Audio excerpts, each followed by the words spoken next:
ఆంధ్రప్రదేశ్లో చాలా కాలం నుంచి కొత్త పెన్షన్ల కోసం ఎదురు చూస్తున్న ప్రజలకు ఏపీ ప్రభుత్వం గుడ్ న్యూస్ చెప్పింది.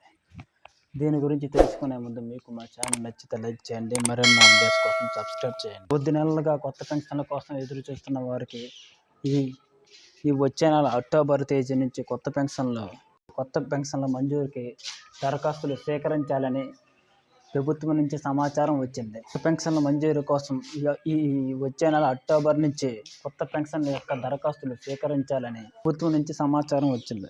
గత ప్రభుత్వం ఉన్నప్పుడు రద్దయిన పెన్షన్ల యొక్క ఫిర్యాదులు చాలా వచ్చాయి. వారి యొక్క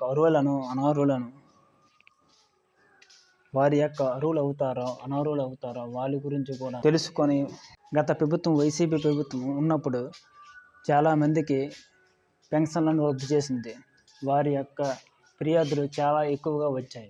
వారి యొక్క అర్హతలను మళ్ళీ గుర్తించి వారికి వస్తే మళ్ళీ పెన్షన్ మంజూరు చేస్తామని, లేదంటే అనర్హులుగా మళ్ళీ తీస్తామని తెలియజేశారు. ఒకవేళ అర్హత ఉన్నట్టయితే వీరికి మరల 60 రోజుల్లో పెన్షన్ వచ్చేలాగా చేస్తామని ప్రభుత్వం తెలియజేసింది.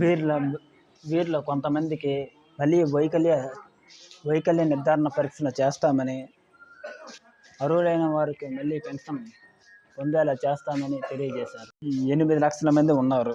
ప్రస్తుతం రాష్ట్రంలోన 67 లక్షల మంది పెన్షన్ అందుకుంటున్నారు. వీరిలో దివ్యాంగులు కూడా ఉన్నారు. వీరిలో దివ్యాంగుల యొక్క సంఖ్య 60.